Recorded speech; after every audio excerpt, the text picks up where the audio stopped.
Ladies and gentlemen, get your cocktails ready. The show is about to start.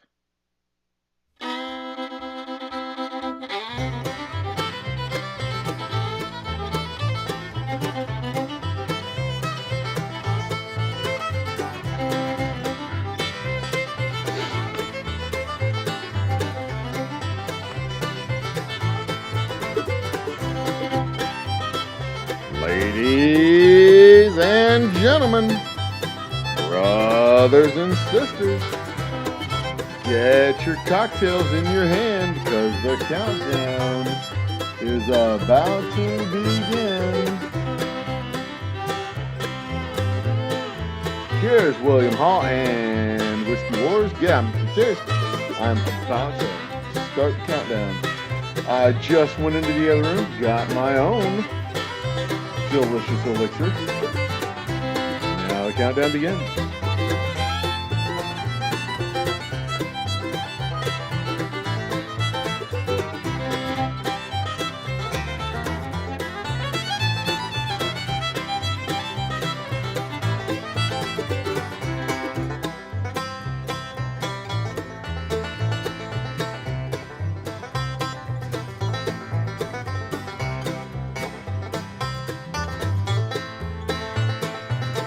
Looking a little ordinary? Is it lacking something awesome? Well, head out to your local liquor store and pick up something extraordinary. Grab a bottle of Old Humble Straight Whiskey or Old Humble Special Reserve. They're clean, smooth, easy drinking whiskeys that taste the way whiskey should taste. From humble beginnings to an extraordinary finish, Old Humble whiskeys are what your bar needs today. Walk tall, be awesome, and drink humble. Old Humble Straight Whiskey and Old Humble Special Reserve. Get yours today.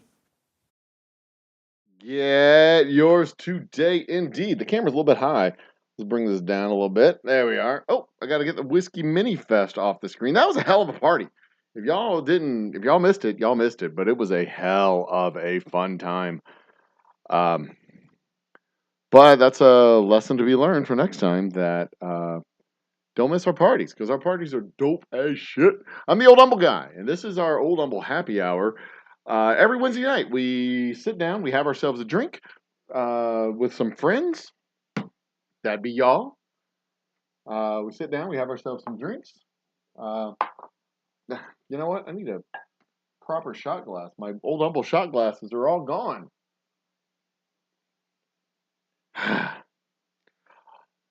My Old Humble shot glasses are all gone. I can't find any of them.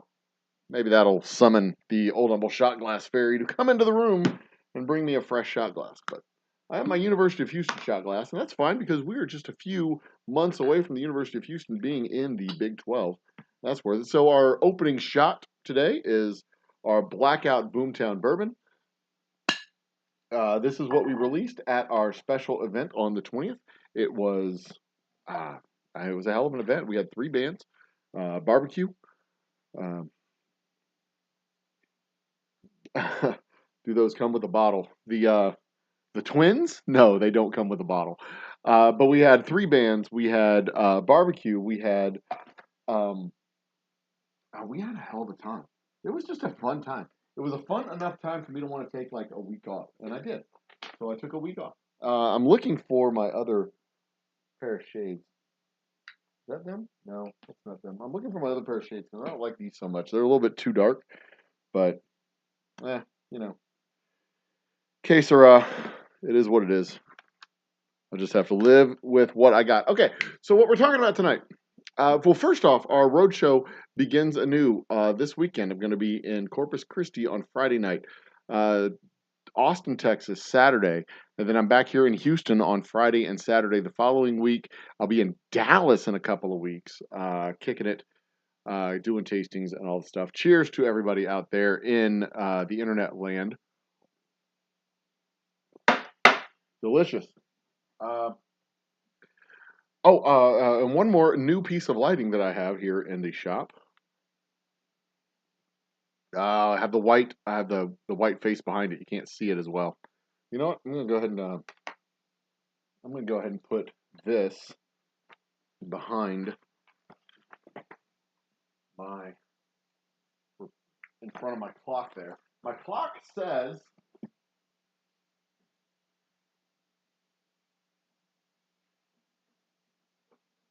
my clock is perpetually on 5 o'clock. My clock is perpetually on 5 o'clock back there. The batteries in my dead is right once a day because it's 5 o'clock p.m. When happy hour begins. That'll be a trivia question at some point. But because it's a white clock face, it kind of washes out the lights. I need to put a black backing on that sign. And if you were watching our last live stream last week, that I built that thing. I built that thing from scratch, live on camera. It was either was it Wednesday night when I did that? I think it might have been Friday night. I can't remember. That was our last live stream. Go check it out. We've got a short that shows what it is with the song that was stuck in my head the whole time I was making it. I've got a few more woodworking projects at the distillery that I'm going to be working on, along with our build out, along with all the other stuff that we're doing at the distillery. I've got woodworking projects that I'm working on. Of course, we're going to be distilling. I've got a special project that I'm working on as we speak, and I'll be distilling up this special project in the next couple of months. So we'll actually be doing some distilling at the distillery live on camera. But like, I've said this before, I'll say it again. Me, distilling is boring because I basically sit there and read a book the whole time. I watch the still as it bubbles and does its thing, and I read a book. So doing the distillation work is not nearly as exciting as you think it is. It is 8 hours. I mean, live distillation is boring as shit. So I'll do a couple of shorts with the distillation. I might do some bottling and some other stuff while we're doing the distillation. But I've got a very special project, very cool project that is in the early exploration phases right now that I'm happy to share with y'all when it comes time to share it. But I want this to be, let's see here, what do I want this to be? Pulse? Ooh, there's a red. Yeah, that's the one. That's it right there. Oh yeah, that's nice. Or do I want that? No, I want this one. The slow fade. Come on. There we go. That's the one I want. All right. Topic for today. The topic that we're going to discuss today, we're just about at the 15-minute mark when I start my topics. The topic for today is going to be the topic that I teased out last week with my last video that I posted, the whiskey zones of Texas. It was a short, brief overview last week. I'm going to go a little bit more in depth and talk in depth about 2 of our zones. Well, I'll talk about all 4 of the zones over the course of the 15 or 20 minutes that I do the typical monologue.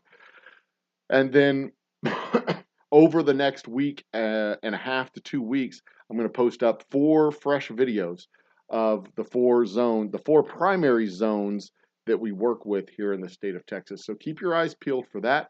I've got a lot of fresh, different, new content that's going to be coming for the channel over the course of the next several weeks and months. You're going to notice a lot of changes around here as we make our next big push towards our monetization goal. We've gotten a lot closer in the last 2 months, and I'm beginning to see a lot of traction, a lot of changes in the analytics. So I expect in the next 3 or 4 months, fingers crossed, our Project 360 should be maturing and bearing fruit that I am fully very excited to see continue to grow over the course of the rest of the year. I don't want to jinx it, but I am very excited about. I'm taking off my shoes. That's what I'm doing right now. I'm very excited about things coming. We're going to see, y'all are going to see these shows improve in quality significantly towards the end of the year. You're going to see our live shows from the distillery, our live streams, improve in quality and decrease in number. And then you're going to see our video content, our short form videos, the 2 to 5 minute videos that I do, significantly improve in content. And then the shorts that we do, the pure entertainment, sugar pill shorts that we do, will continue apace because they're fun. They're just fun to do. They're a tremendous amount of fun. And once again, cheers to Whiskey Wars, William Hall, and Mr. Jiggs. Drop your name in comments, and I will give you a shout out as well. So here's the flow of the show. We do my introduction, which I just completed. We have our opening shot. I pour myself a cocktail, and I give you some updates and information about the distillery. The next segment that I'm about to jump into is the topic of the day. The topic of the day is the whiskey zones of Texas. and I talk about that for the next 15 minutes or so, give you kind of a general understanding. Then I'll talk about some current events. We'll go into chat, and we'll basically just do Old Humble overnight for the next couple of hours until we roll into about midnight Texas time. And then I roll up the shades, or I guess roll down the shades and turn off the lights, and we head home to bed. Because I love hanging out with you guys, but I also have to wake up in the morning and do work. So, and we got a lot of stuff going on at the distillery, a lot of stuff going on around the state. I'm working. June is going to be a huge month for us. We're going to start 2 brand new initiatives. One of them, I'll spill the beans to you all right now. One of those initiatives is going to be the ability to order our whiskey online and have it delivered to your door. Which is going to be a huge improvement in the services which we provide, and I'm super duper excited about that. And that is going to lead to that the changes to the channel and the changes to our website are kind of converging at the same time, and we're going to be able to use our channel to leverage the website and become a full-blown marketing arm. I'm still going to be the same guy. You're still going to have the same access to me. We're still going to do the same transparency at the distillery and do our talks and have all the fun stuff. But we're going to things are going to change a lot. There's going to be a lot of big changes on top of that. So you'll still have the same access to me. I'll still be the same guy. We'll still have the same chats. We'll still have the same talks. But there's a very good chance you're going to see a lot more of this ugly face popping up around the interwebs, along with our other spokesmodels and spokespersons and spokespeoples and spokesdogs and spokescats. So just keep your eyes peeled. Be excited with me and have some fun with me. And let's do this fun growth together. It's going to be fun. It's going to be fun. It's going to be exciting. And you get the opportunity to get our whiskey. You should take that opportunity because it's going to be fucking awesome. All right. That said, let's kick it into the topic du jour. If you watched our video that I posted up last week, you know that there's 4 primary whiskey zones in the state. And like we know of the big whiskey zones in the world, right? We know Scotland, Ireland, Canada, United States, Japan. Those are the big 5, right? India has a growing single malt industry. Australia has a booming single malt industry. Europe has an industry. I don't know how booming it is. I don't know how unique and singular it is. But when you think of it, when you think of whiskeys, you don't think of French whiskeys. You think of English whiskeys. You think of Scotch. You think of Irish. You think of American. You think of Canadian. You think of Japanese. Those are the big zones in the world of whiskeys. And just like in Scotland, where there's at least 5 zones in Scotland, you got the Highlands, the Lowlands, the Islands, the space side, and the maritime space side, Orkney. I think I'm leaving one off, but I don't make Scotch, so I don't focus too hard on it. And they all have their own like unique flavor and styles in Scotland. Here in the United States, we have at least 4 distinct zones, identifiable zones in the United States. Of course, there's Kentucky and Tennessee. New York has a very identifiable style and zone. Indiana has a very identifiable style and zone, and Texas has a very identifiable style and tone to our whiskeys as well. California, Colorado, they both fall into their own like little unique styles. Stranahan's, Breckenridge, and several others out of Colorado. California is significant, but I can't think of any of those off the top of my head. But those are the big ones in the United States. Texas, however, being unique among all of these zones, we have a vast territory. In the vast territory of Texas, we have at least 4 distinct aging zones in the state of Texas. We have the Hill Country, we have the Central Plains, we have the Prairies and Lakes, and the Gulf Coast. And the major anchors in each one of those zones is Austin in the Hill Country, San Antonio in the South Plains. We have Dallas, Fort Worth, Waco area in the Prairies and Lakes, and Houston, Galveston, Corpus Christi down here in the Gulf Coast. There's not a lot of distilleries in Corpus Christi, but there's a bunch here in Houston and Galveston area. And of course, each one of these 4 zones has their very own distinct features and characteristics.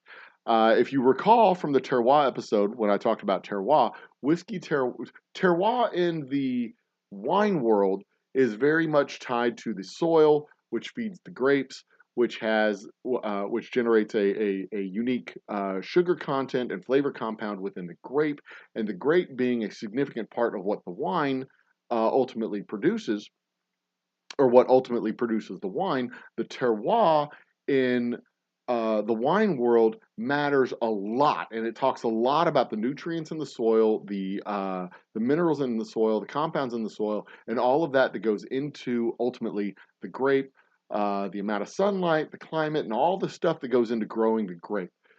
In the whiskey world, we're less concerned about the soil, partly because we distill the crap out of what we make. Very little of what starts in the corn ends up in the whiskey. Uh, the primary driver of what makes whiskey is the sugar and starches in the corn and grains themselves. And the whole point of the distillation or the fermentation process is to convert as much of that sugar to alcohol as possible. And there's a maximum amount that we can do of up to between 15 and 20%, because above that, the actual environment inside the fermentation tank becomes toxic to the yeast. The yeast consume as much of their food as they possibly can, and they create a toxic environment that starts to kill themselves off. There's a lesson to be learned there, human beings. So that's not so much the case when it comes to wine, because the fermentation process of wine brings the alcohol content up to 8 to 10%, and it's not completely toxic to the yeast in the wash for the wine. But in the distillation process, or in the fermentation process for whiskey, it becomes completely toxic for the yeast, and the yeast die off within the fermentation tank. Then we do the work to take the alcohol out of the water, and very little of that water that begins in the fermentation tank ends up in the distillation wash. So where we start off with, let's say 15% alcohol content, we distill it and end up with 80% alcohol content. So of that 85% water and compounds and sugar and all that stuff that's in the fermented wash, we only get about 15 to 20% of that remaining. We don't get a lot of that remaining. We get as little of that as we possibly can, to be completely honest. We distill it up to 160 proof, which is 80% alcohol. So all of that alcohol, 85% of that, we squish it all the way down to about 20%. There's very little bit left, and then we add in fresh water to bring the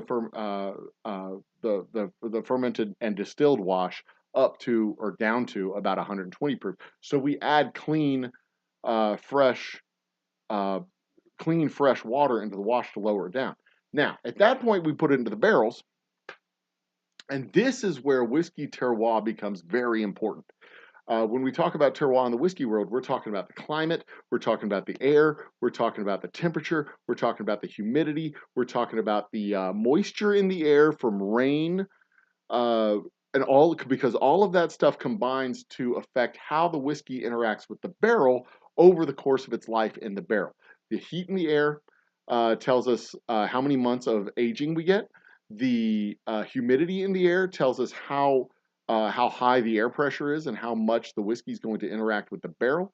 The moisture in the air, how wet it is, how much it rains, how little it rains, tells us how the barrels are going to dry out or either stay wet or dry out, and how the wash inside the barrel is going to evaporate or soak into the barrel, and how much we're going to lose to the angel ship.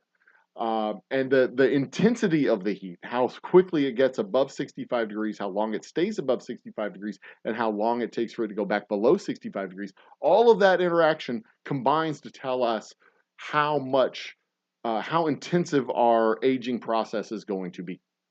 So, all that said, that's how the terroir with our whiskey is defined, more so than the actual soil. We should probably get a better word than terroir, since terroir literally means soil, dirt, land.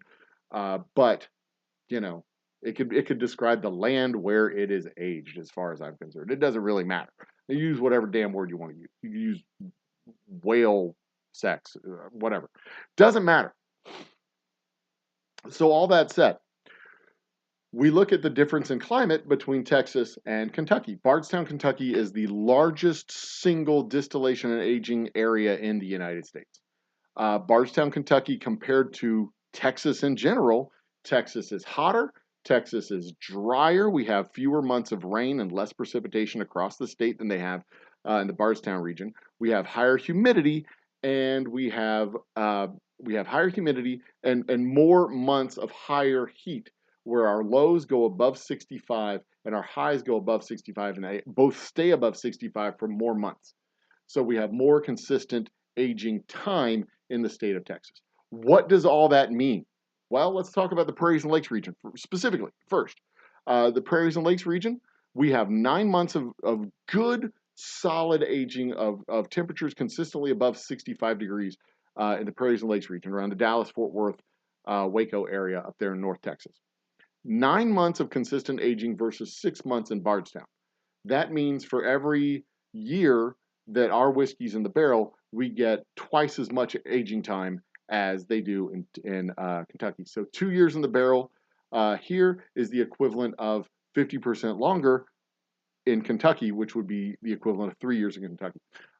3 years here would be 4.5 years in Kentucky. 6 years here, 9 years in Kentucky. See, that leads to more mature whiskey faster in the state of Texas than what you would get in Kentucky. Now, because we also have a higher humidity, on average 10 to 15 points higher humidity, and that higher humidity starts sooner in the year. That means we have higher air pressure and a more intensive interaction with the barrel. So even as our whiskey is maturing faster, it's maturing at a more aggressive rate.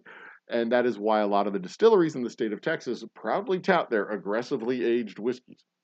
So that's another thing that you get here. And over the past 10 or 15 years, as distillers in the state of Texas have learned the interaction between climate, temperature, and aging in our barrels, and where it's aged and when it's aged, we've gotten a little bit better at balancing out the climate and temperature and mellowing out a little bit of that aggressive aging.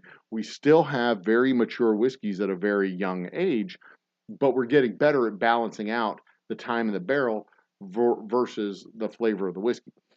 So that's the big difference. And just looking at the Prairies and Lakes region versus Bardstown, that's one of the biggest, starkest differences um, between Texas and Kentucky. And it's consistent in all the zones in Texas, every single zone. Hotter sooner, hotter longer, um, and month to month, hotter, at least 10 degrees, sometimes 15 degrees.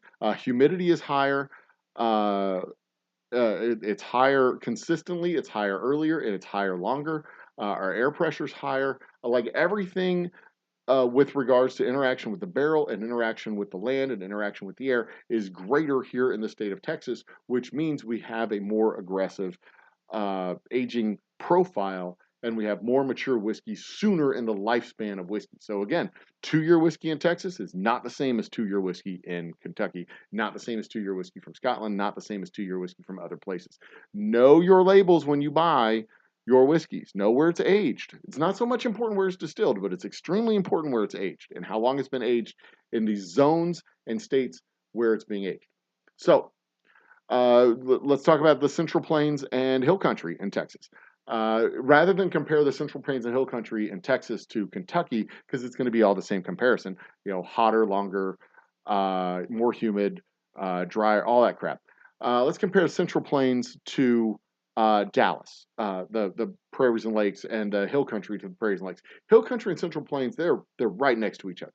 Austin and San Antonio are 90 minutes apart. They're or 90 miles apart. They're an hour and a half to an hour to 2 hours apart, depending on when you go in traffic. They're not far apart at all. They're very close. But the biggest difference between those two is in San Antonio, it's colder, longer, but it's drier, faster. There's less precipitation in San Antonio and points south, more precipitation in Austin and points north. But also the water being used in the Austin and points north is limestone filtered Edwards Aquifer water. And in points south, it's going to be captured rainwater or lake water or groundwater that they get their hands on. So The biggest difference is not so much climate between San Antonio and points south and Austin and points north. The biggest difference there is actually going to be the water that they use. And that's going to flavor the whiskey and flavor the interactions with the whiskey and how the water interacts with the alcohol and how the alcohol then interacts with the barrels. And again, it's extremely important to know where your distillery is located or where the distillery that you're buying whiskey from is located, where they're aging their whiskey. Again, it's less important where the distillate comes from because the distillate is going to taste like the distillate wherever it comes from. It's much more important to know where it's being aged, much more important to know where the barrels are resting and where everything is being finished and finalized.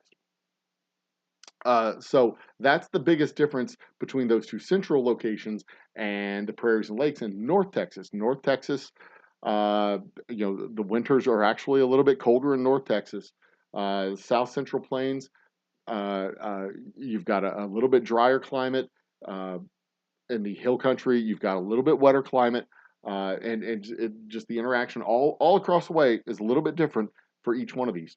And then when you come down to the Gulf Coast, everything is more extreme here on the Gulf Coast. We have this cool, these cool, like, and by cool I mean like interesting weather patterns that come up from the Gulf. We have warm, moist air coming from the Gulf, flowing over uh, uh, the coastal cities. By the time it gets up to Dallas, that's where Dallas gets its humidity from. Comes from the Gulf Coast, and if it's coming from the Gulf Coast and getting up to Dallas, it's even more humid down here. It's more humid earlier in the year here in the Gulf Coast area, in the Houston area. I mean, it is May, and we're already touching 90 degrees on a fairly regular basis. We're not quite in the most humid months of the year, but we're already feeling the most the sauna conditions. It's hotter sooner on the Gulf Coast. It's hotter longer on the Gulf Coast. It's more humid sooner on the Gulf Coast. The misery index is higher on the Gulf Coast. The muggy days are more frequent. We have more mild winters. Everything is more tropical here on the Gulf Coast. So everything that makes Dallas and Fort Worth and Waco unique to Bardstown is supercharged here in the Gulf Coast. Plus, the further down into the coastal areas you get, the more saltwater salt air you get coming up off of the Gulf of Mexico, the more extreme the temperatures get, the more extreme everything gets. And what's really cool about that is it means we have about 10 months of aging out of every 12-month period versus 6 months of aging in Kentucky and 9 months of aging in Dallas. So even then, here on the Gulf Coast, a 12-month period on the Gulf Coast is twice as much aging. Instead of 50% more aging like you get in Dallas, it's twice as much aging than what you get in Kentucky. So they'll get 8 or 9 months in Dallas. We get a solid 10 months here in 10% more here in the Gulf Coast: Houston, Humble, Galveston, Corpus Christi, Lake Charles, Brownsville, all up and down the Gulf Coast of Texas.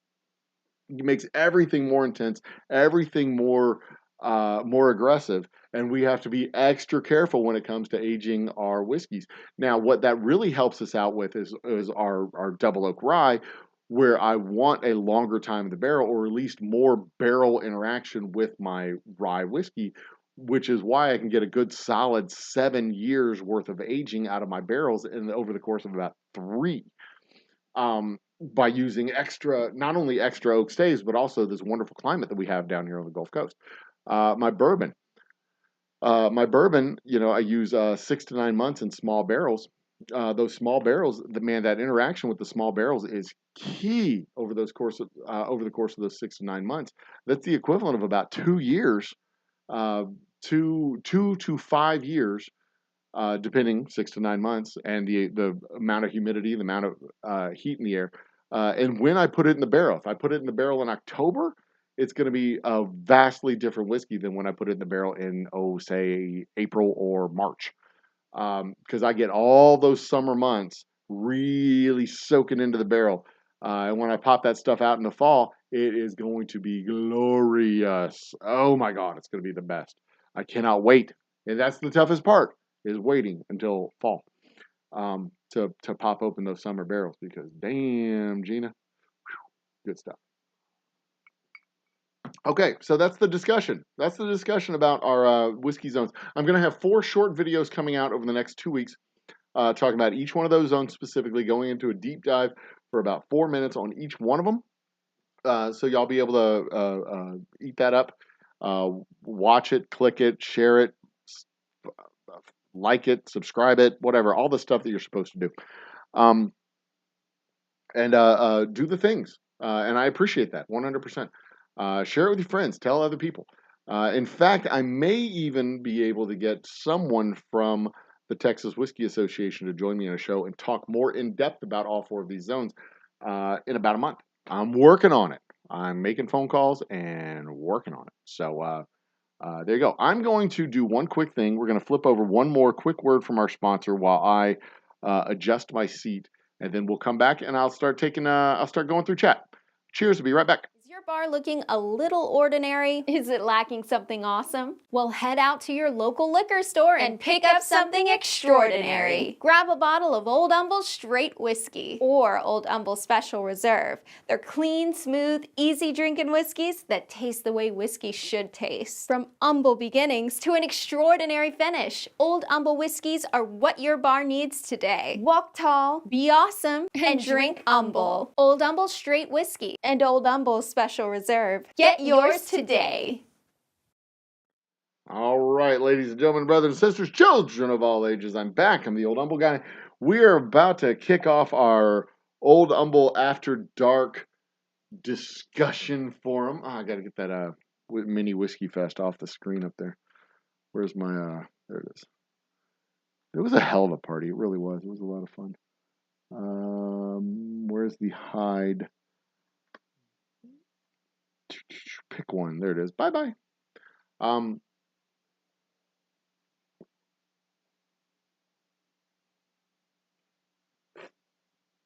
Sorry, I had a very busy day today. I was up early, all over town, very thirsty. In fact, we just got back from a pool party about 2 hours ago. Very tired. Very tired, very worn out. But that doesn't mean I'm not bringing the absolute best that I can bring to you fine folks, my fine feathered friends here at the Old Humble Distilling Company. We're going to have some fun.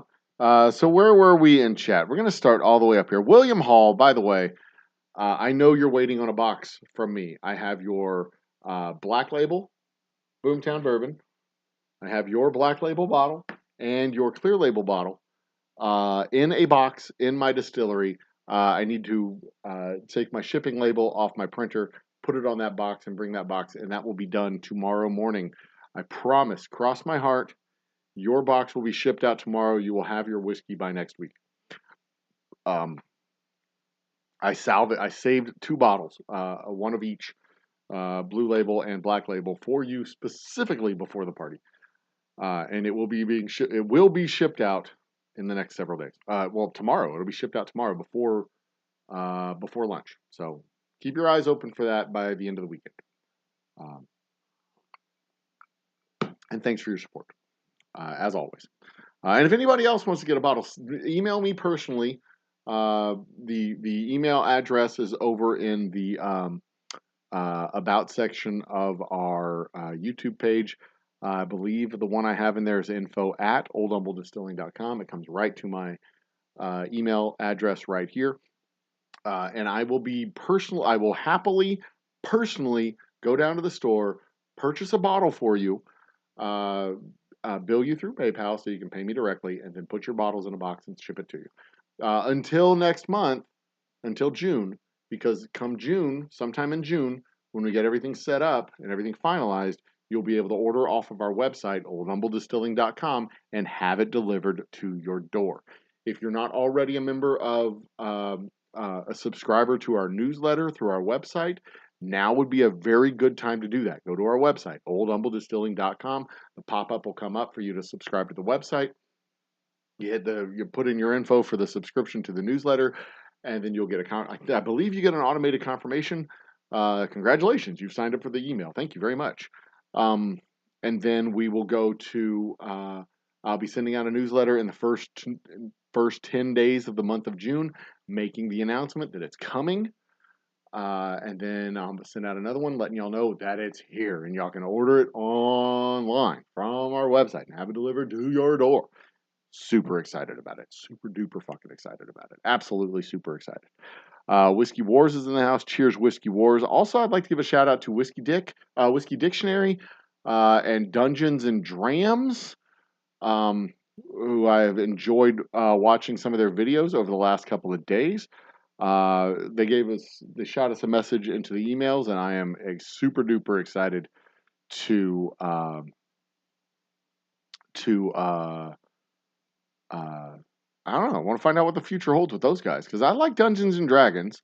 I played when I was in high school, but it wasn't like regular Dungeons and Dragons. It was more like Dungeons and Dragons themed storytelling, where we didn't really have like maps and quests and dungeon masters and lore and stuff like. We had like storylines and and and ideas of our characters, but we didn't have anything really written down. And one of us always had a 20-sided die, and we'd just be all like talking. So, what do we want to do? Oh yeah, we'll just go through the forest. We're going through the forest. We'll get in a fight. Okay, let's roll the die and let's like make up number. And if you hit that number, then you were successful. If you didn't, it was very loose, very unregulated, very unnatural, I guess, as far as D&D goes. And I never really learned how to do it properly, but I would love to learn how to do it properly and hook up with some people who actually do D&D. Um, so if y'all know anybody, I want to get together and do some D&D shit, I'm down. I'll join your guilds, I'll join your quests. I'll do it, and I'll try and even behave. I'll try and behave, and I'll try and be a good member of the squad and do some stuff. Happily do it. Maybe even start an Old Humble Distilling Company D&D crew. We'll do some live shows from the distillery, some recorded shows from the distillery. Maybe. Wow, that'd be fun.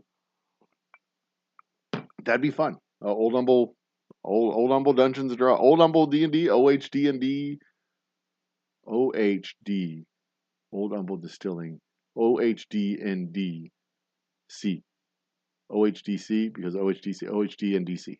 Yeah, that would work. OHD, D, and DC. Oh, that's it. OHD, D, and DC. Anyway. All right. Jigs is in the house. Whiskey's in the house. Whiskey Wars are in the house. The third world countries that produce something called. Did they make whiskey in Cleveland? I know Cleveland's a big beer place. I didn't know they made whiskey in Cleveland. And the only reason I know Cleveland's a big beer place is because of the Drew Carey show. Let's see, where are we at? If we cosplayed, that's something to think about. Mr. Great Shot is in the house. Yo, Mr. Great Shot, I am going to be in Austin on Saturday. I'm going to be in Corpus Christi on Friday at the Corpus Christi Specs from 5 to 8 p.m. doing a tasting of one of the 3 flavors they have on site, possibly all 3 of the flavors that they have on site. So if you want to see me, you want to say hi, that's where we're going to be. Where do we age our whiskey and what's the char and size of barrel? Where we age our whiskey is in the southeast corner of our distillery here in Humble. Our whiskey is aged in Humble. Our bourbon is aged in the distillery for the full time of its life. The rye is aged in our whiskey for the last year of its life. The special reserve is aged in our distillery for the last 6 months of its life. And the straight whiskey is aged in our distillery for about the last year to 6 months of its life. So all of it is at least aged a portion of its life in our distillery. The straight whiskey up to 20%, the special reserve up to 25% of its life, the rye about 30% of its life, and the bourbon 100% of its life is aged in our distillery. The bourbon is distilled in our distillery as well. The other guys are at least base stock. The base stock is sourced until I can bring the full production back in-house with our big stills, and that looks like it's going to be sometime next year around the summer, if everything goes well, fingers crossed. So yeah, that's where we age. All of our whiskey is aged on the Gulf Coast. The lion's share, the majority, the important part of its aging life is done here on the Gulf Coast of Texas.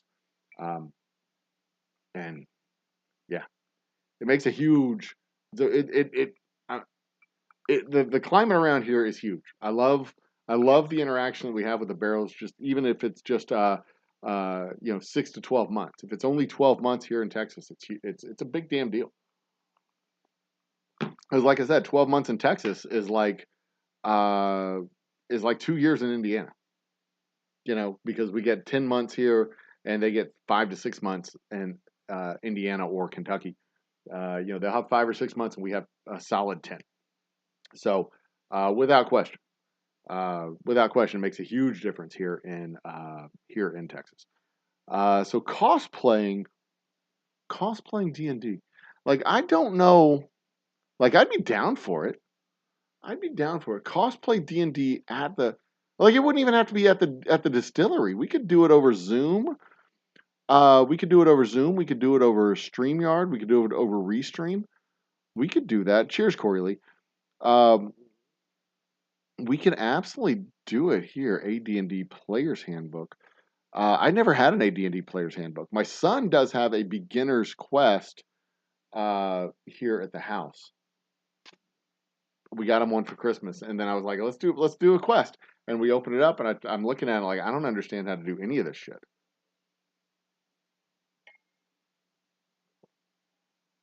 I don't know what to do. So we didn't get that started, but he did take it to some friends of his at school. Um, he took it to his friends at school, and they started a little D&D club at school. So that's cool. I'm happy for him. I'm glad they did it. So anyway, um, togas are cheap if you I've done laundry. I've yeah. Yeah, I was never much of a cosplayer. I was never even really much of a role player. I didn't really get into the role playing side of the D&D stuff. We had our character and we did the character thing. That was cool. I really, really liked playing World of Warcraft back in the early days of World of Warcraft. I liked playing Warcraft. The Warcraft the battle simulator game, the Warcraft games, the early days of Warcraft, before it was the World of Warcraft. I really like those games. Where you build your army, you command your army. The Army Commander games, I guess, is what those are called. Where you go out and you build your city, gather your resources, build your army, and go fight the next guy. Those games always, I always enjoy playing those games. That's my jam. That's what I love to do. Uh, a lot of economics can be learned with that. Uh, you build up your economy so that you have an abundance beyond what you will ever use. And if you can affect your opponent's economics, cut off their income, you can kill them easier. Uh, People hated playing against me because I would take little raiding parties to around the map to their resource gathering points and kill all of their civilians before they even realized that their civilians were being killed. Because I would just like surround their mountain that they were harvesting gold from and kill all of their civilians. And then they were unable to produce more civilians because they're over here like producing army units, producing army units, producing army units, and then all their civilians are dead. And then by the time they realized they were out of money because they were producing army units, they couldn't produce more civilian units, so they were dead in the water. And then I would send all my army units in and just start crushing them, and then they didn't like playing against me anymore. So I didn't have a lot of friends, is what I'm trying to say. Uh, at least not a lot of friends that wanted to play the game with me. And then I saw a dude. I was playing Red Dawn or Red Alert, Command and Conquer Red Alert, and this guy. I played against a dude, an actual human dude. This is in the early days of the internet when you could do this shit over dial-up. But I was playing against this dude, and he loaded all of his civilians into a Chinook helicopter, or he built a bunch of civilians. He immediately built a bunch of army units as quickly as he could build a bunch of army units. Loaded them all into the Chinook helicopter. Took the Chinook helicopter over to my resource gathering. Dropped them all on top of my civilians. Killed all my civilians, and he took out my entire base with like 6 army dudes, six infantry. And I was like, damn, you're a fucking god. I'm going to do I totally stole the strategy. Totally started doing that for myself and loved it. But the most epic game of Command & Conquer Red Alert that I played was against a buddy of mine, Melanie, God rest her soul. We had this, me and her were the last two standing. We knocked everybody else out of the game. And they had these, they had the helicopter units. You could fly over and take out the ground units, but the helicopter units would be taken out by uh, laser units, and then you could come back in with the fighter or with tanks and take out the laser units, but then you come back with helicopters and take out the tanks, and then your ground lasers would take out the helicopters, and the tanks would come and take it. And it was this if you got into this pattern of building, you build a set of units to counter, and then a set of units to counter, a set of units to counter, it would be just this continuous stalemate of going back and forth and back and forth and back and forth. And me and Melanie went back and forth in this pattern of offense and defense and defense and offense and offense and defense. Our offense designed to take out their defensive structures, and then a new, fresh set of defensive structures designed to take out our offense, and then a fresh set of offense to take out that defense. And it was just this, we were locked in this battle, this pattern, and we couldn't figure out how to break this stalemate for a solid 30 or 45 minutes. And we eventually agreed to stalemate terms, and the two of us split lunch for everybody else that we were playing with, or dinner with everyone else we were playing with. And that was the most epic fight that we had. I've never had somebody in that game that could match me that unit for unit, tactic for tactic, battle for battle, and just grind me to a fucking stalemate to the point where I didn't want to play anymore. And she didn't want to play anymore either. We were tired of playing the game. It was such an epic battle. She was such a good friend. I loved her so much. But anyway, carry on with chat. Let's move forward. It was the group dynamic that worked for me, says Corey Lee, when it comes to the role playing. Yeah, I mean, I get that. It really was fun. Yeah, and me and my friends, we would sit around, we'd play it. It was the storytelling that I really enjoyed. I enjoyed the storytelling. I enjoyed the immersiveness, the fantasy, the escapism. I enjoyed all of that. But it really wasn't role playing. We didn't do the role playing stuff. We didn't do any of that. It was just the idea of being able to create these cool narratives and do the escape to the fantastical realms, and the imagination that was involved. And yeah, it was fun. It really was fun. It was all escapism. It really was. It was just pure escapism. So it was D&D from a, how's it going? Bacon is listening in the background. I always, I am infinitely curious as to what Bacon does when he is listening to us in the background. Red Alert's a great game. The older Warcraft as well. Yeah, my wife didn't. Me and my lovely wife would play Warcraft back in the early days of our relationship, and she didn't like playing with me either, because I would leave her stranded, dead in the water, no income, and she would get mad at me, and then not talk to me for hours. But the making up was fun. The making up was absolutely fun. Skirmish mode lasts about an hour if you stretch that. It can last an hour, and that was actually one of the things that I would do. I would go in there, I would stretch it out. I would just be brutal. You'd go in there and you'd take out all of their income, and then you go back and build your base.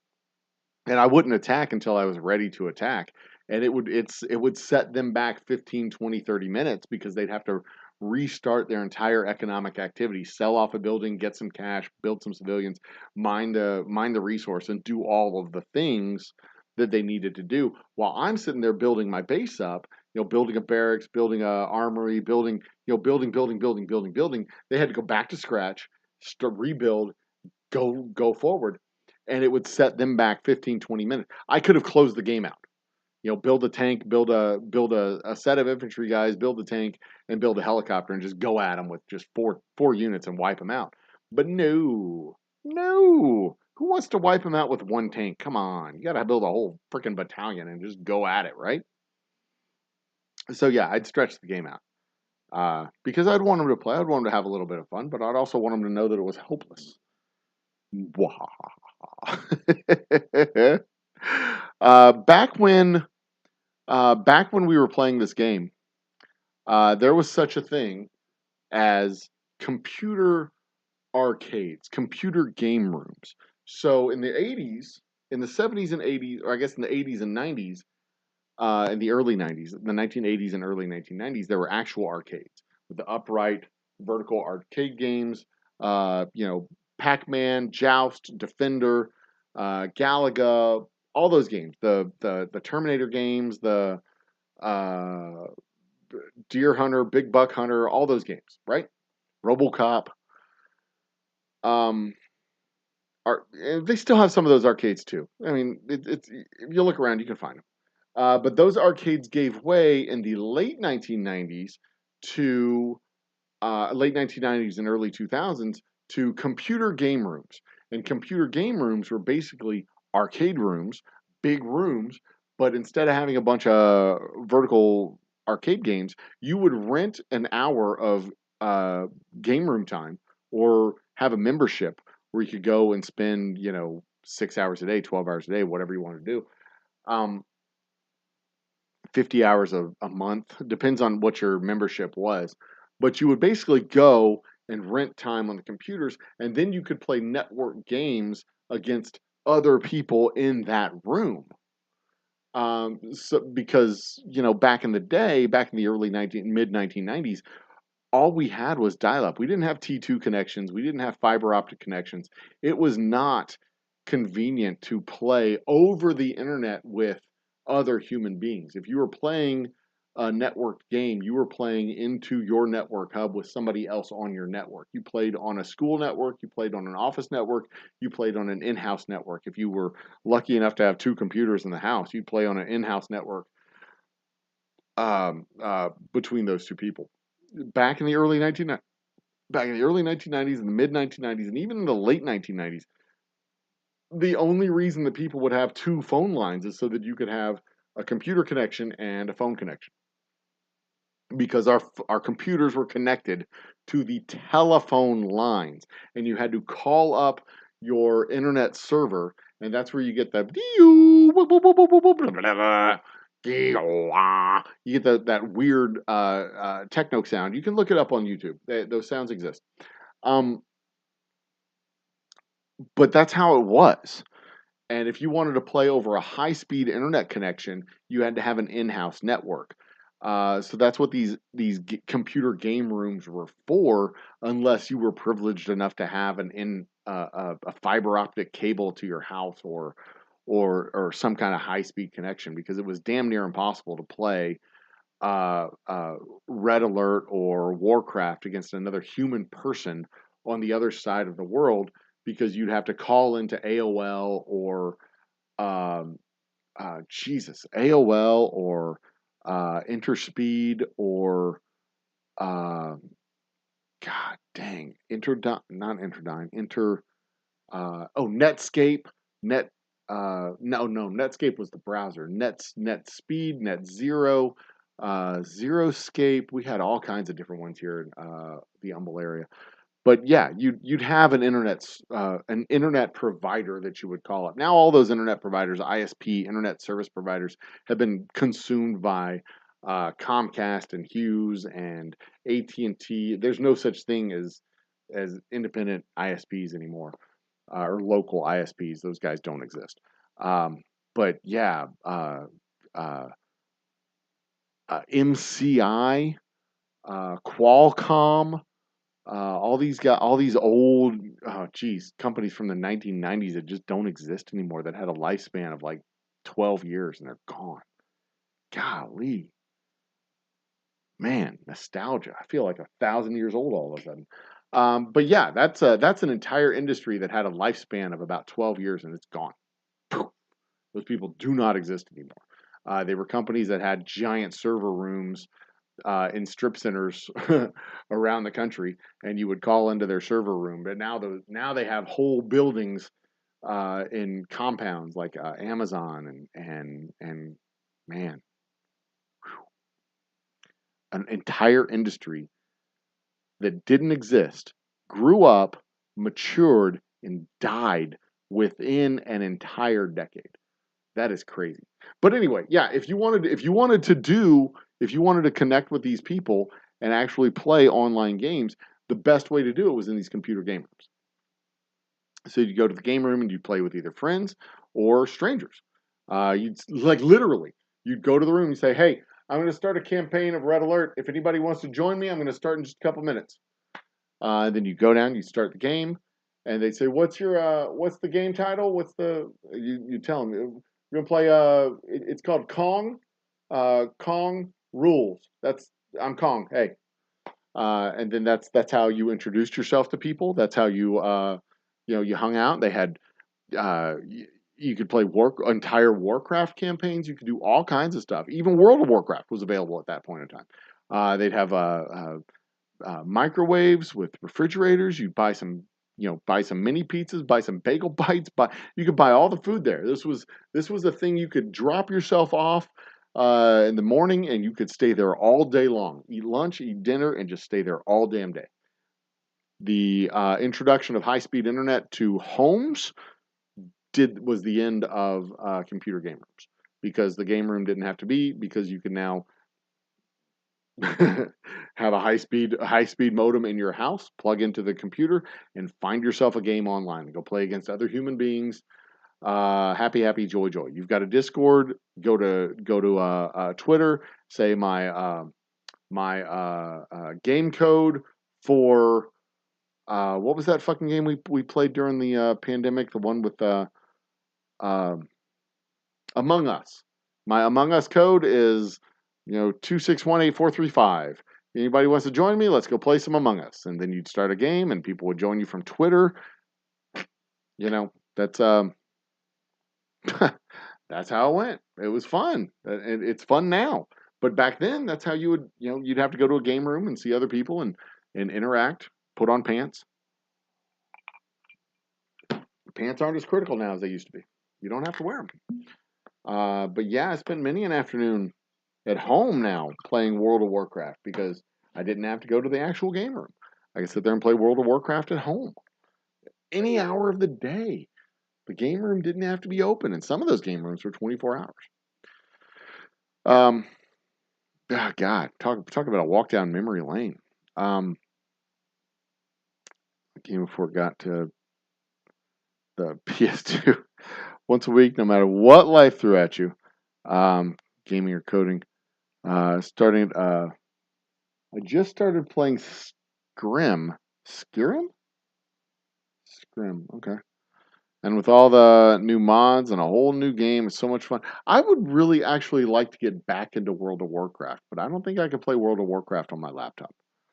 And I really, honest to God, don't have the time to play World of Warcraft. I'd like to do it. I don't think I have the time to do it. Mods X360, I still play, but not a break for a while. Love that game. I choose that place to go when I have it for the POS 4 as well. When I can Steam. Camping mod. Screw playing 10 septims for paying 10 septims for a night. That sounds like gamer talk. Mr. Jiggs is out. See you, Jiggs. Have a great night. I have about an hour longer before I wrap it up and hang up the spurs for the night. But cheers, Jiggs. I will see you next time. Next time we stream, I've actually got a couple of projects that I'm going to be doing from the distillery over the next 5 days. I'm not going to be building another one of these lights. Not anytime soon. I might be, but not anytime soon. The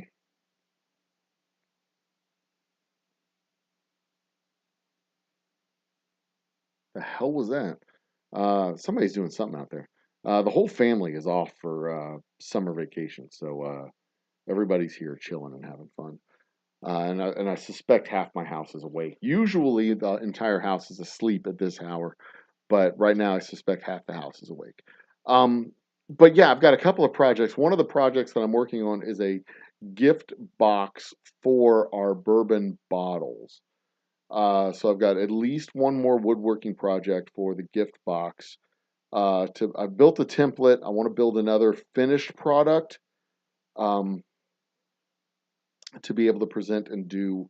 I've gone through the motions, I bought a piece of board, cut it down to size, and done all the things to get the piece in shape. But I wanted to use that as my template, and now I can come in and do a live stream with the actual. This I had never done before. This was the first time I'd done that, and I was very happy with how it turned out. But the gift box was a little bit more complicated build. It had mitered, uh, four mitered joints, and on each of six faces. So all six faces had a 45-degree mitered joint, and I had to make sure I did the measurements correctly in order to have everything fit properly. You know what I mean? And I've never done anything like that before, and I was very happy with how the template test piece turned out. I made several mistakes. It doesn't quite fit the way I wanted it to fit. It's a little bit looser than I wanted it to be, but I can take all of those lessons and translate it into another project, a finished project. I can do it better with the next one. So yeah, that's what I'm gonna do next. I'm gonna build that out. That'll be probably the next project. Build the gift boxes, and then uh, in a couple of months, start work on the next walls of our tasting room, uh, or my office. Either my office or the tasting room. I'm not sure which one I'm gonna do next. And then start moving into the final wall between the tasting room and the tasting room and the uh, operation floor. And then once I have all that done, uh, start plastering everything in, getting the electrical run. I mean, I'm really excited to have everything slowly beginning to come together. Um, but yeah, I'm really beginning to enjoy the woodworking, the competency of the woodworking.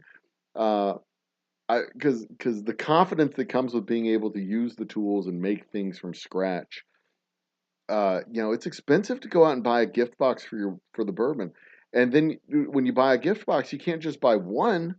You have to buy like a box, a crate of 50, and even if the manufacturers can produce them for 10, or half the price that it cost me to make it. If it cost me to make it for $20, if it costs $20 for me to make one, and they can make it for 10, I still have to buy 50 or 100 units.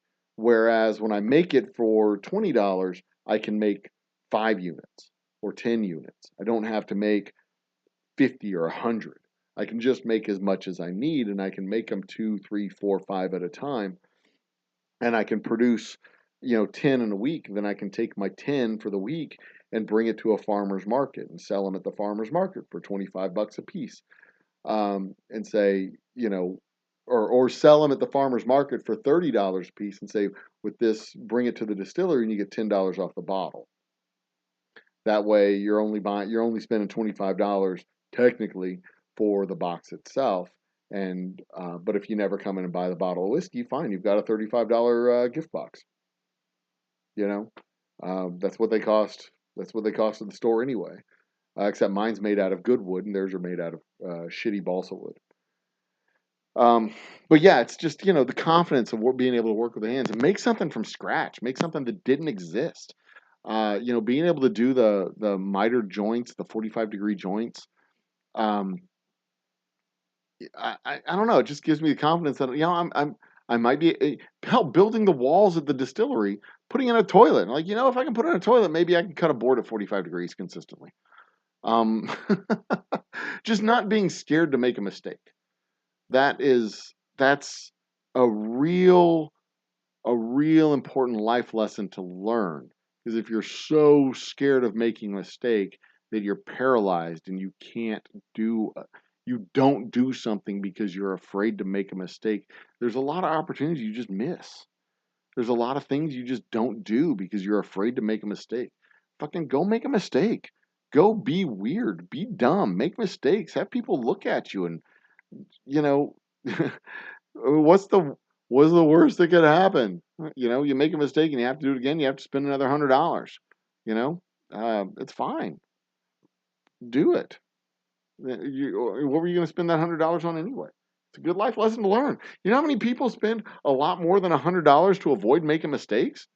You can spend $100, make a mistake, and then do it really well when other people pay $300, $400, $500 to avoid making a mistake. I mean, and then they never learn how to do the thing in the first place. I mean, Jesus, do the thing, make mistakes. Um, I never had a woodworking class. I'm learning literally everything I'm doing from scratch. Like this is the first time I've ever done it, type of stuff. Hell, when I built the bathroom at the distillery, that was the first time I built a bathroom in my life. That's the first time I framed in a room in my life. I built a shed, but that wasn't the same. You know, building a shed out in your backyard that's barely square is not nearly the same. It's not nearly the stress. It's not nearly uh, the significance and importance as building an actual bathroom for your place of business and having that bathroom have to look and uh, professional and operational and you know look like a thing that's not going to collapse as soon as they touch the wall. Um, it's not finished yet, but it was certainly presentable, mostly. Um, it's working with your hands and seeing something take shape. Absolutely, yeah, absolutely. You know, from the first, you know, from putting bourbon in barrels to running the electricity to putting in toilet to turning on the water and having the sink work to to bottling the whiskey to labeling the whiskey to putting it in boxes and seeing it on shelves and being able to walk through a store and say that's my product. I did that. That's all just ah yeah. Yeah. It it's a hell of an experience. It's a hell of an experience. It's a hell of a feeling. It feels good to do it. Uh, everything about it gives me joy. Absolutely everything about it gives me joy. Now it's going to be even better when you know we're not just scraping by and breaking even. It's going to feel even better when we're making like dope ass profits and Diageo wants to buy us for a $5 million, but we're not there yet. In the meantime, I'll make shot glasses and boxes and uh, you know lighted signs and things and you know in the meantime we'll do all the stuff. We'll do the stuff we have to do. You have the first box you made. You gave it to Nanny when you were 11. Very cool. Solid enough to hold and carry my coin collection. Dope as hell. Speaking of dope as hell, my boy Slade, um, author of the book that I have over here. Where's that book? Hold on. His book here. That's the Lone Star Trail book. Where's his book? Is his book? Where's his book? Where's his book? Slade Ham, author of the book. Did it fall on the ground? Ah, where's his book? Is it back on my shelf? I don't know what I did with this fucking book. Author of the book. Author of the book, There Might Be Dragons here. I don't remember. There it is. There's his book. Author of the book, There Might Be Dragons. Slade Ham has done his Kickstarter. He was trying to raise $13,500 to do a Kickstarter to fund his comedy special. He has raised the money he needed to raise. He hit his mark, and we are going to get the Slade Ham Sound versus Noise comedy special.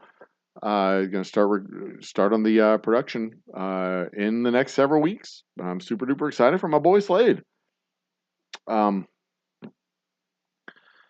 So anyway, Corey Lee says, by the way, I can get word to over 2,000 souls to see your product. It'll only cost you a bottle and shipping and fondling. I know how to fondle.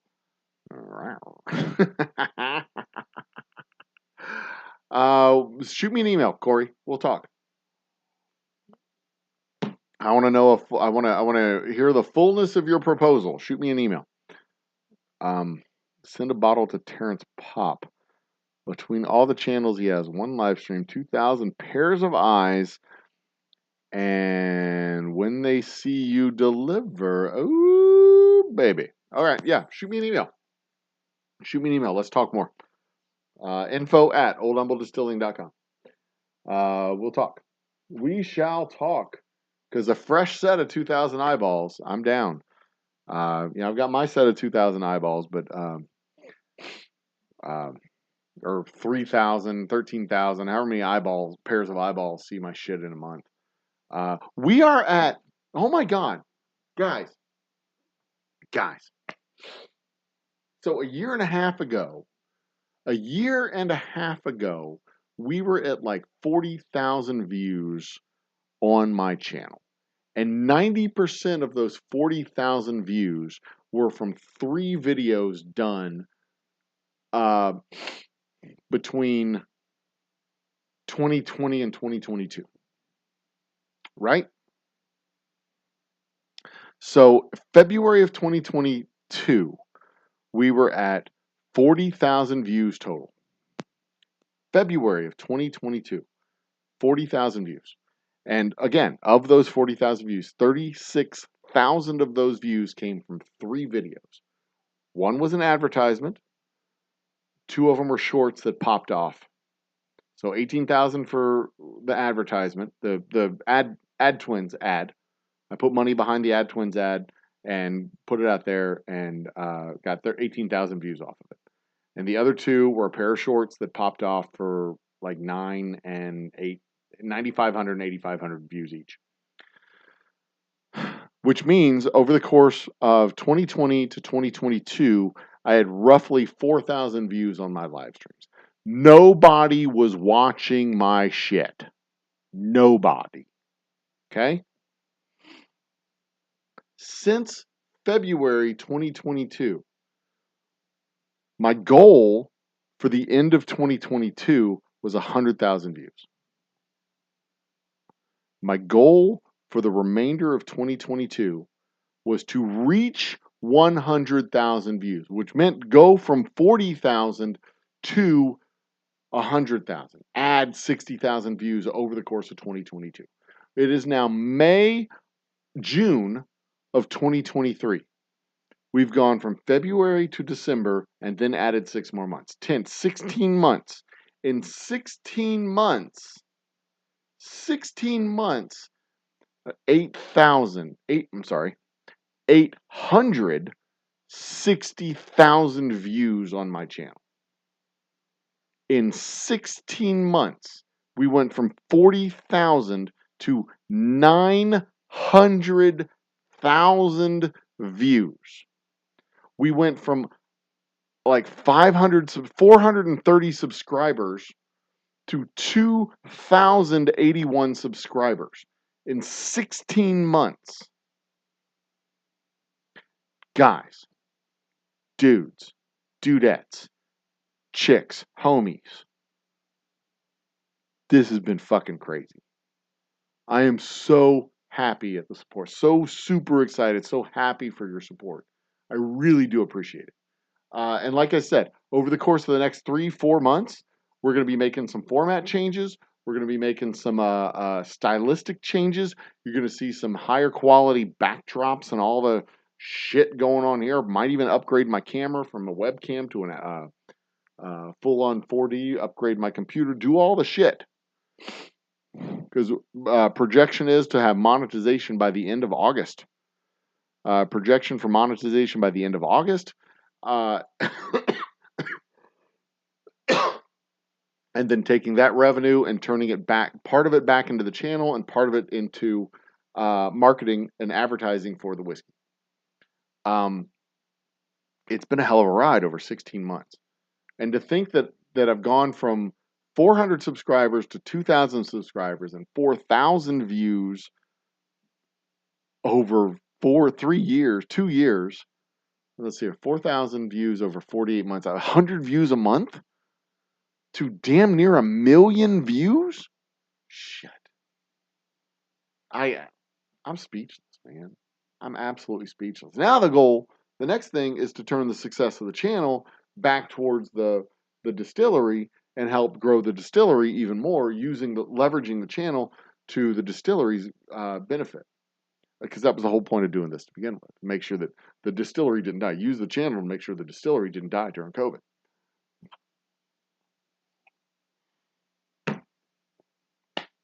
I'm humbled. I'm humbled. See what I did there? Old humble. Get it? Humbled. Get it? I'll see myself out. Anyway, let's carry on with chat a little bit. So what are the big changes I'm talking about for the distillery? So, or for the channel at least. Our happy hours are going to be a little bit more tightly produced.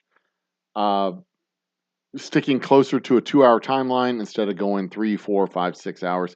None of these 2 o'clock, 3 o'clock, 4 o'clock runs into the early wee hours of the morning. We're going to really try to keep this in a tight 2-hour window, because a tight 2-hour window makes for a much better after live replay time.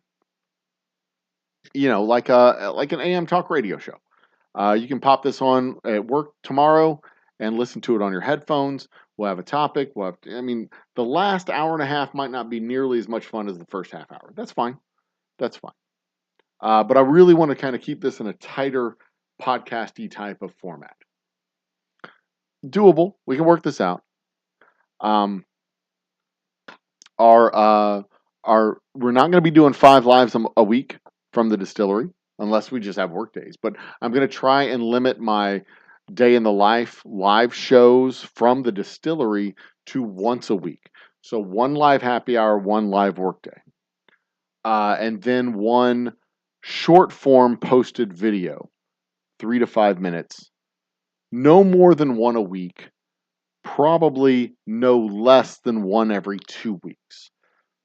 All topical type of stuff. We're going to, really just tighten up the formats of everything we do. And then for some of these happy hours, work in some guests. Rework some of the format. Maybe swap over the guest format and have instead of having day in the life behind the scenes videos, we'll do an extra video with a guest discussing what we do and how we do what we do and when we do blah blah blah blah blah. We'll see. I don't know. I would love to do a talk show format from the distillery where we actually have a guest, a couple of benches at the bar or in the stage area where we talk back and forth about what they do, what we do, show them, let them show what they do, and then we thank them very much and carry on with our day. Maybe. I don't know. We got a lot of opportunities, a lot of ideas for content, and we're going to have some revenue coming in that's going to help to create a feedback loop with that revenue. I'm not going anywhere. I'm going to be making distilled spirits for a long time going into the future. At least that's the plan, and we'll see what we can do. We shall see how this continues to grow. We shall see. It's going to be fun. It's going to be a lot of fun. I thought you might be up for that. I am totally up for that. I'm definitely up for it. Corey, we've sent out a lot of bottles to a lot of people. I'm trying to be a little bit more selective and a little bit more discriminating when it comes to sending out bottles. But I want to see what you have to say. I want to see who it is that I'm sending it to, and look at the channel before I shoot it out. I don't want to just send bottles out all over the fucking horizon. But if it's the right partnership, it's the right guys, I'm totally down for it. I want to I want to do it. I'm more inclined to do it than I am not to. But I just want to make sure it's the right opportunity, and that we can that we mesh together. And maybe if I come on their show and do a talk, just throwing it out into the ether is one thing, but actually getting the opportunity to talk about it and be a part of the rollout. It's yeah, there you go. It was the skirt, was it? Are you talking about my kilt? Are you talking about my kilt? Are you calling my kilt a skirt? Do you want to fight about it?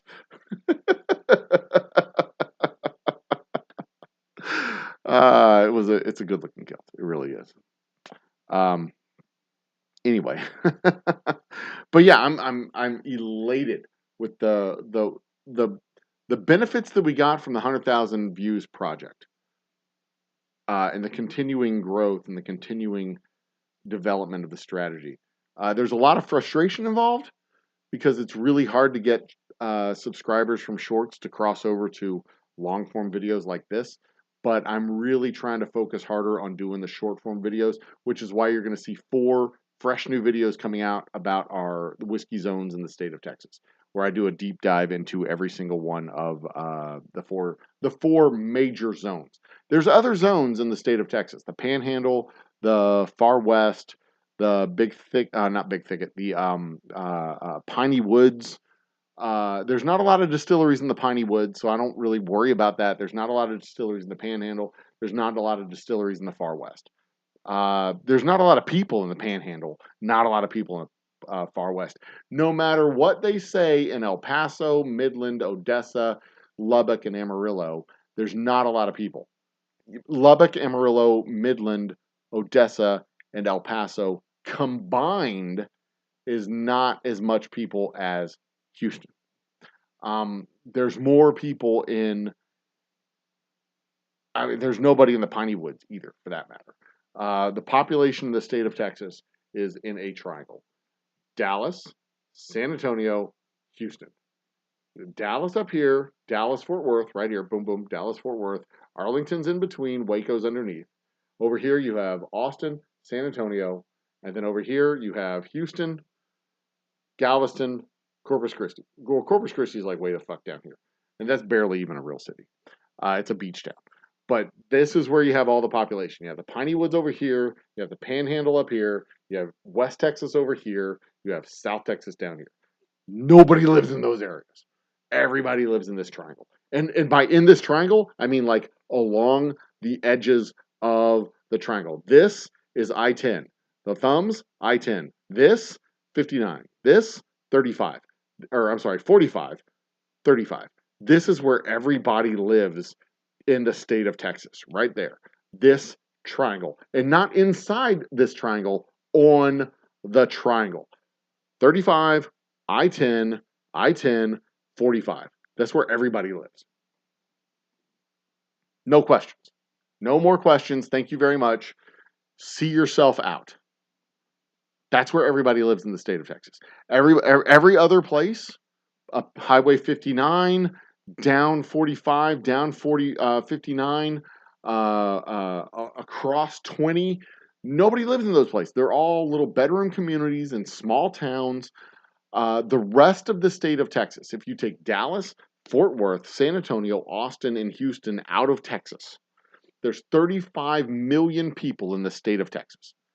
35 million people in the state of Texas. You take out Houston, that's 7. You take out Dallas, that's another 6.5. You take out San Antonio and Austin, that's another 5. If you take out 5, 7, and 6, you've taken out about, and the associated suburbs around each one of these towns, cities, you've taken out about 18 million people from the state of Texas. You take out 18 million people from the state of Texas, you have a state that has 18 million people left. 17 million people left. Texas with 17 million people is smaller than Ohio, smaller than Virginia, smaller than definitely smaller than Florida. Florida, I think, has 25. So you go smaller in Florida, smaller in Virginia, smaller in Ohio. We're not even a top 10 state anymore. You take out the metro areas of the state of Texas: Dallas, Fort Worth, San Antonio, Austin, Houston. Take out those 5 metro areas, the associated suburbs around Dallas, the associated suburbs around San Antonio and Austin, and then you don't have much of a state anymore. Texas is not the powerhouse it used to be before you take out those cities. So nobody lives in the rest of the state. Half the population lives in 3 places along those freeways. That's it. And then if you add Corpus Christi and El Paso. El Paso is a major metro. It's 1 million people, I guess. Corpus Christi is like 500,000. Lubbock and Amarillo combined are 500,000, I think. Lubbock and Amarillo are smaller when college is in season.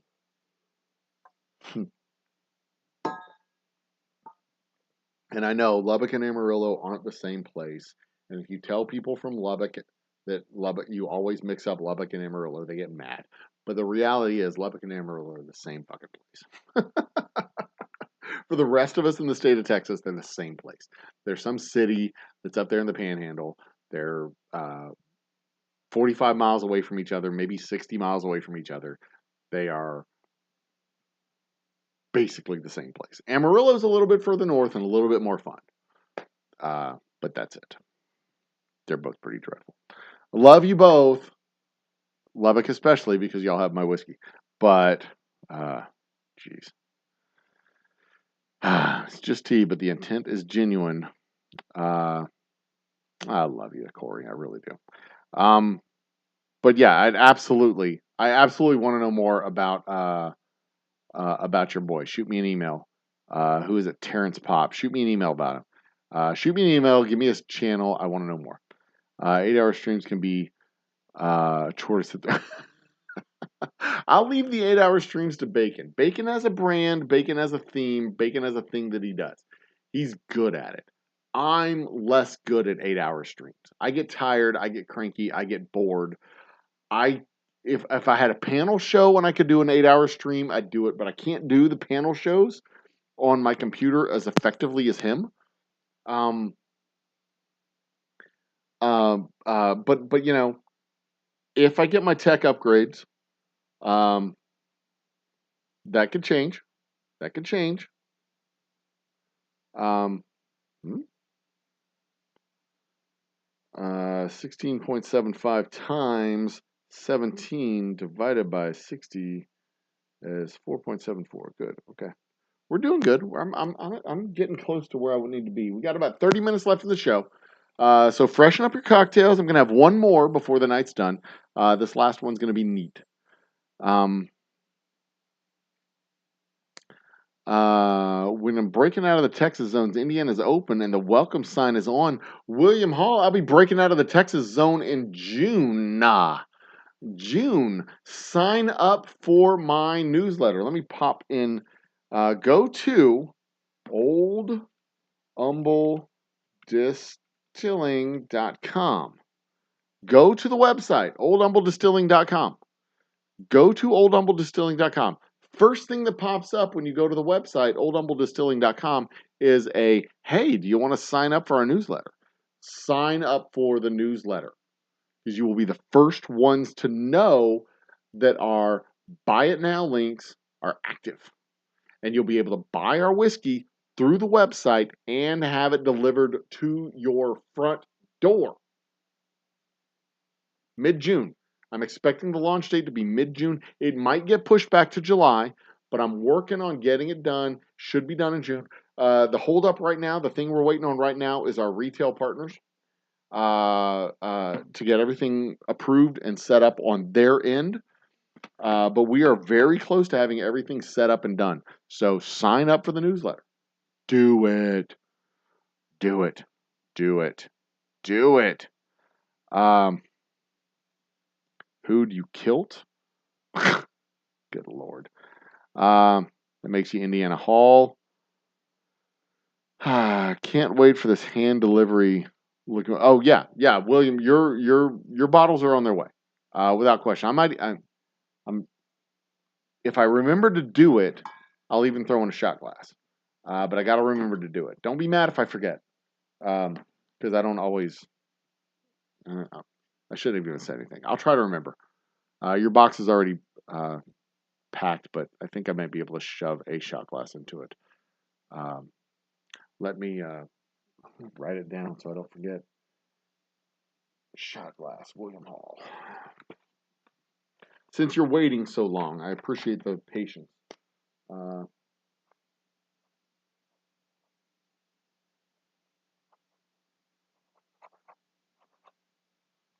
like to take care of my people. I like to take care of people who take care of me, and uh, I really do appreciate it.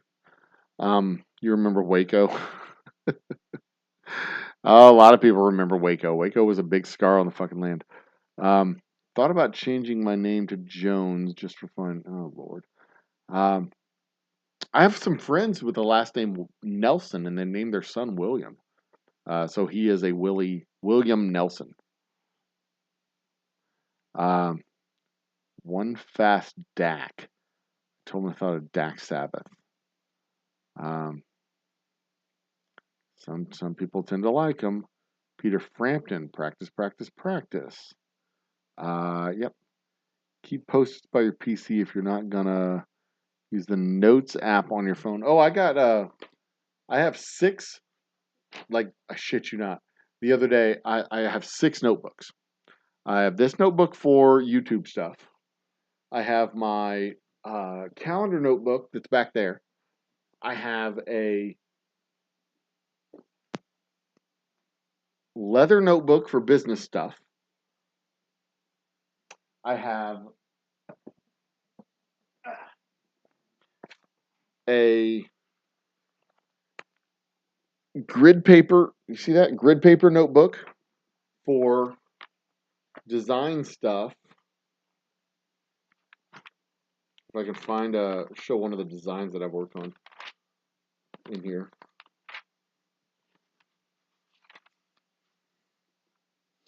The fuck is all this? I don't even know what all this was, but that's something that I worked on. Lots of numbers and shit that I've plowed into this stuff.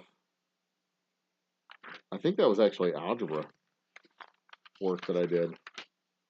Matrices and things. But this was where I designed most of my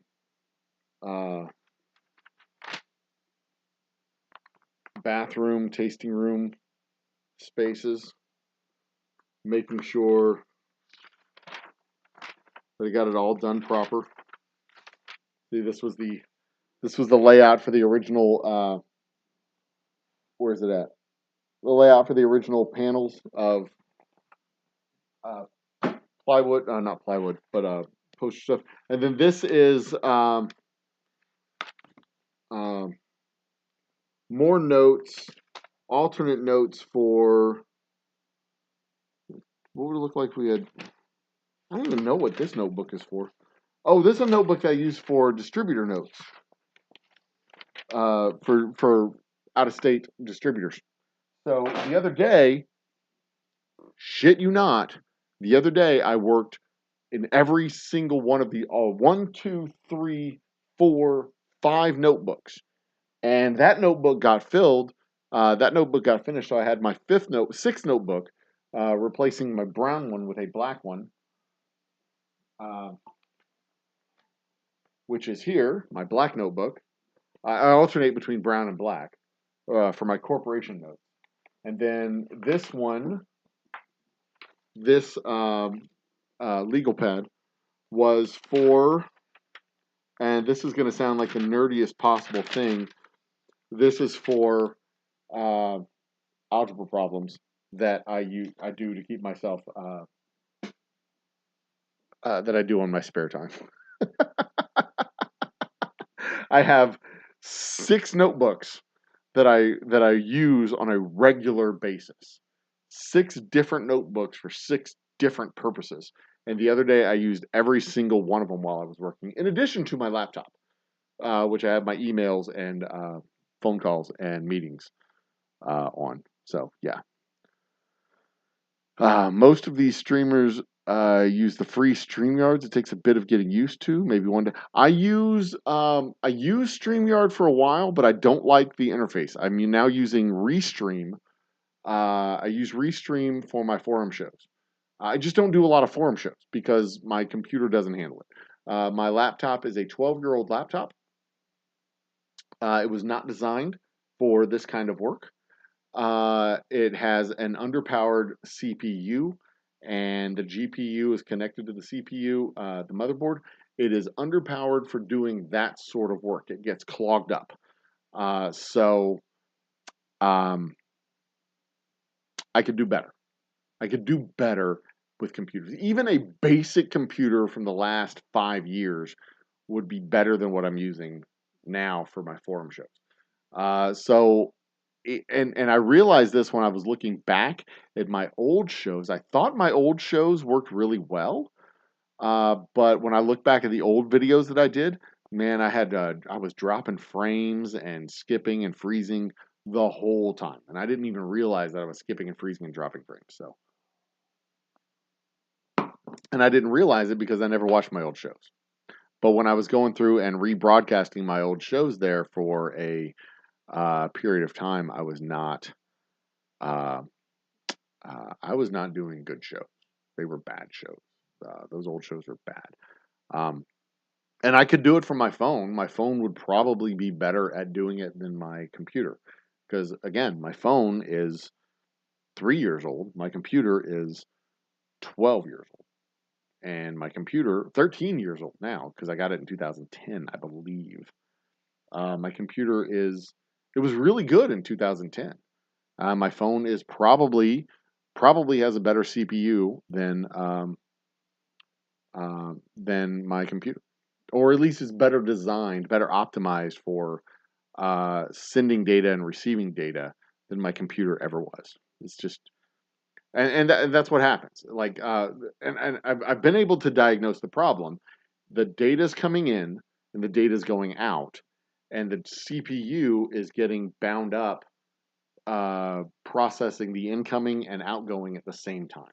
It's getting bound up doing that, and that's why I drop frames. It has to choose what it's going to do. It has a whole lot coming in, and it has to pause what it's doing in order to process what's coming in, and then it processes what's coming in, and then it spits everything out, and it like freezes up while it's doing those two things. And once it relieves the backlog, then it kicks it back on. But that's like a 2 or 3 second delay, and I freeze. Y'all keep going, but I freeze. And I don't know that I've frozen because I'm seeing everything happening real time. But what y'all see is everything happening on one side freezes, everything happening on the other side freezes, and then it kicks up and goes again. But I see it happening real time, and it doesn't. I don't even know what's happening, and I just keep talking, and everybody else is like, "Oh, Breed is frozen again." So I just need to get a better computer, and it's not much. It's like a $300 computer. It's not much to improve the tech. It's like a $300 computer. I'm halfway there on my computer fund. I've gotten about $150 worth of revenue, worth of money for the computer fund to be able to improve my tech. I need the other thing, the other $150, and then I'll be able to get the new computer. Just not there yet. Once the monetization happens, I'm watching the monetization progress. Should be August, late August, early September. When we hit the monetization numbers that I'm looking for, once we hit that, then I'll be able to probably get the new computer by the end of September or October. Fingers crossed that monetization is as beneficial as I hope it will be, because I don't want to do monetization by just like falling over the finish line, like getting 4,001 hours. No, no, no, no, no, no, no. I want to hit the monetization number by going like 500, 600, 700 hours a month and just blowing through my number, blowing through it. I want to be able to do it over the course of 2 or 3 months.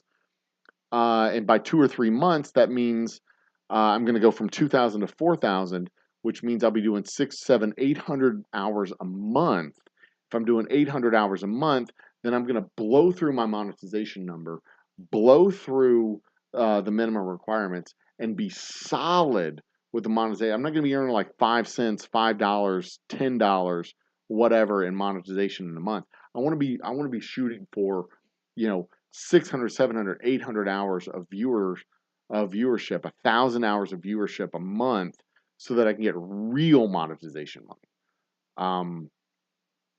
Like, two, three, $400 a month. I don't want to just barely, I don't want to just barely succeed. I want to fucking like have the foot on the gas and just be accelerating through the finish line. I don't want to coast into the finish line. I want to accelerate through the finish line. And if things continue, if the strategy continues to work the way it's been working, I'm seeing a crescendo of watch hours and viewership. And if that continues to work, and all the research I'm seeing continues, if it validates, and I know there's a lot of ifs that I'm talking about here. And of course, I'm going into uncharted territory. I'm continuing into uncharted territory. But from what I've seen, if you're doing it right, you hit the point, you hit that inflection point, and you start to grow, and you build, build, build, build, build. You cross that point, and you continue to grow. It like, I don't know how to explain this. You cross the threshold. If you cross the threshold in a growth mode, your growth compounds. It's not a linear growth; it's a compounding growth, exponential growth. So I don't know. Like, so far, everything that I've researched has held true. This might be completely untrue. You go from 400 hours to 600 hours to 800 hours, and you continue to grow that way. But the algorithm favors channels that are growing. The algorithm looks fondly on channels that are growing, and that channels that are working, and channels that are functioning well within the algorithm. The almighty algorithm does all the things. And if you're playing nice with the algorithm plays nice back. What is that? Dr. Zhivago. Is it Dr. Zhivago? How I Learned to Love the Bomb, or whatever it is. It's the same way with the algorithm. How you learn to love the algorithm. You play the game that the algorithm gives you to play, and you figure it. You do the research. You figure out what the algorithm wants you to do, and then you do it. And then you continue to do it. And once you pass the threshold, the algorithm goes, y'all are doing good. And they pat you on the head. The algorithm does the thing. And I know a lot of channels that have passed that threshold, and they've just like flatlined. I know a lot of channels that they've grown up to the threshold, and they've kind of flopped back down. I've known several people personally that got monetized on the back of 2 or 3 viral videos, and then they were done. They did nothing after that. Like they got monetized, they were monetized for a year, and then they fell off the map. I don't want to do that. I'm trying to avoid that curse. But we'll see. I mean, maybe, we'll see. I don't know. Strange Love, that's what it was. Dr. Strangelove, not Dr. Zhivago. Dr. Zhivago was a different movie. But we'll see. I mean, I don't know. I don't know if we maybe I hit that 4,000 hour mark, that magical 4,000 hour mark, and then YouTube says, "No, you curse too much. You curse too much. You drink whiskey on the channel. We don't want to. Geico doesn't want to advertise in front of your commercials or your videos." And you're like, okay, fine. Maybe we don't get monetized. Maybe we fail the monetization test entirely. But even if we don't get monetized proper, I'll still have done the things to have my videos be seen, eyeballs on my shows, and the reach that I'm trying to get, so that I can then turn around and make my channel the media arm of my distillery that I wanted it to be. And then I can use I can leverage my network of subscribers, and set up advertisements to subscribers, people who subscribe, and people who know people who subscribe. So my subscribers and their subscribers, which puts me in contact with tens of thousands of people. um, and people who you subscribe to. So it's not just you and the people who subscribe to you, but it's the people you subscribe to, and the channels that you watch, and be able to put. So you'll be able to see me before videos that y'all watch for 15 seconds. Um, I won't be that obnoxious. Trust me. I'm not going to be that obnoxious. But the goal is to, have targeted audiences, and y'all are my network, y'all are my people, y'all like me, and the people who like you, like, presumably have similar tastes. So getting that out there and doing that, leveraging it that way, um, and then going down, continuing down that process. Uh, you know, that was the whole point of the channel, was to have a better reach, more eyeballs, and have more people see my videos, so that the people I bring on my shows can then have a broader audience for their art and their passions. That was the whole point. That was the whole point of the channel. That continues to be the whole point of the channel. Promote the brand, promote the guests, and promote the brand, promote the guests, and promote ourselves. That's the whole point of the channel. If you're not doing that as part of your channel, why even have a fucking channel, right?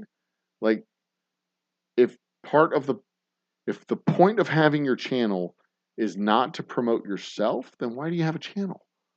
What are you doing? Oh, I just like to talk about the things that I like.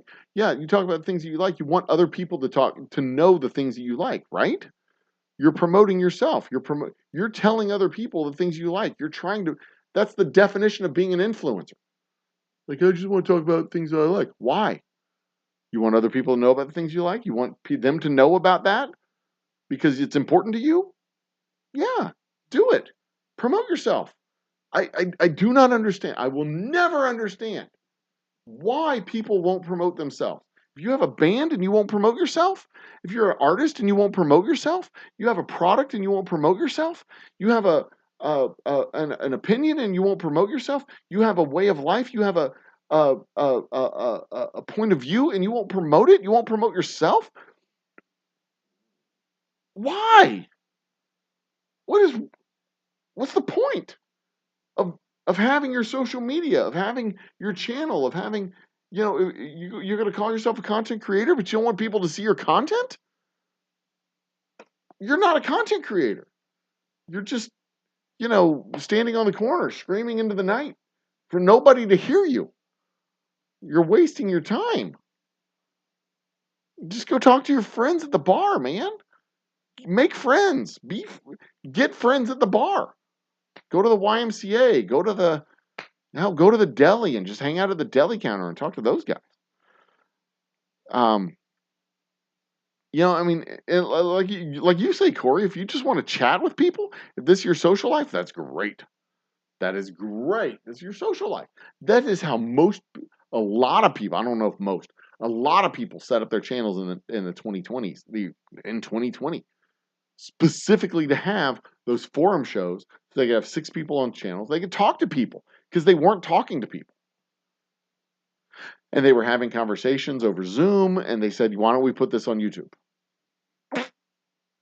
That's what they did. Makes sense. It's great. That's your bar. That's your happy hour. That's your happy hour. I would love to get back to having those forum talks, happy hour, but not just a random open format, anything goes. Like, have a guided discussion. Like, put it within boundaries so that it's entertaining, so that people can see it. Because it's different, when your family's talking on Zoom. You don't necessarily want to broadcast your family talking on Zoom, because all you're doing is talking about, what are y'all doing this weekend? I'm going to the doctor. Got a doctor's appointment on Friday. Then Saturday we're going to go to the beach, and then we go to the beach, and then after the beach we're going to go have some chicken, and then after the chicken probably some ice cream on the Strand at Galveston. Then we'll just hang out on the Strand for a while. Maybe go to the museum, the Railroad Museum there at the end of the Strand. Yeah. Then we'll come home, get a good night's sleep, go to church. That's not fucking interesting. Nobody cares. Stop it. You're not the guy. You're side to kick material. There's nothing wrong with being a sidekick. Superheroes need sidekicks. That's why they have them. Yeah, there's a railroad museum in Galveston. It's fascinating. It's fascinating. At the north end of the Strand in Galveston, there's a the old railroad station. And the old railroad station, I mean, they don't use it anymore. It used to be the south terminus of the Houston Galveston Railroad. But now, it was an old pasture station. It's beautiful. But now in their rail yard, they have old steam engines, diesel engines, passenger cars, presidential rail cars that are no longer in use, obviously. Um, Historic railroads, historic tanker cars. It's this fascinating yard of museums. They have Galveston has a bunch of really cool museums. They have the Seawolf Museum, which is an old submarine. They have Seawolf Park, which is next to the museum. They have the Offshore Oil Rig Museum. They have the tall ship Alyssa. They have the 1900 Hurricane Museum and Memorial. They have the Bishop's Palace. They have uh, they have another museum which is connected to the Alyssa, but it's not the Alyssa Museum. They have a Coast Guard ship that you can board and visit. They say that Galveston is the most haunted place in Texas because after the 1900 hurricane, they just buried people where they lay because there were people, bodies were washing up on shore. Instead of taking all the bodies to the central burning pyre, they just buried them where they laid. But there's no such thing as ghosts, so it's nonsense. Galveston is not haunted. Nowhere in Galveston is haunted unless you believe in silly stories. Prison Museum in Kingston, Sir John A. Macdonald's house too. He was Canada's first prime minister. Ooh. Marine Museum, Kingston was the capital of Canada for a while. Kingston, where is Kingston? Is that Ontario? Kingston, Quebec? It's got to be Ontario, Quebec, right? It's not Kingston, Jamaica. Oh, it is absolutely an amateur. There's even an old World War II fortress, a World War I and World War II earthen mound fortress on the island at Galveston, on the south end of the Jean Lafitte had a camp in Galveston. Um, it's an old historic city. It's one of the oldest cities in the state of Texas. It was established by the Spaniards. Developed by the Mexicans, and was a jewel of the Gulf Coast until 1900 when the hurricane took it out, completely took it out. But there was an old World War II fortress in Galveston, and it had two huge guns. And they took the guns out of the forts and put them on some ships, to fight Nazis. But they didn't tell anybody. The soldiers still continued to patrol, and instead of having the actual guns, they just had cardboard tubes stuck into the ground. So from the water, it looked like there were still guns at the fort, but the guns weren't actually functional. Um, so yeah, it's a beautiful town. It's a beautiful town. It's gorgeous. It's been just railed by hurricane after hurricane after hurricane after hurricane because the Gulf Coast of Texas is flat. It is.